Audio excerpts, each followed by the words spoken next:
Now, foods that contain capsaicin naturally are red cayenne peppers, for example, or any kind of red pepper is going to have some of it, but cayenne pepper is one of the best.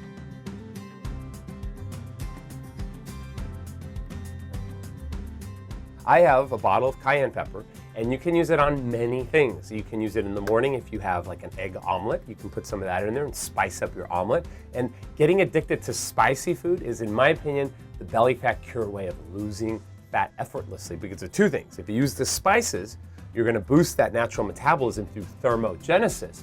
But because you're going to be avoiding sugars, because I'll tell you, usually spicy foods are best just with themselves, not with sweet. So you're going to be using more spicy, which will not cause weight gain. And it'll cause that thermogenesis effect. So imagine using it with your eggs in the morning. If it's at lunch, maybe with a salad, putting it and sprinkling it on a salad.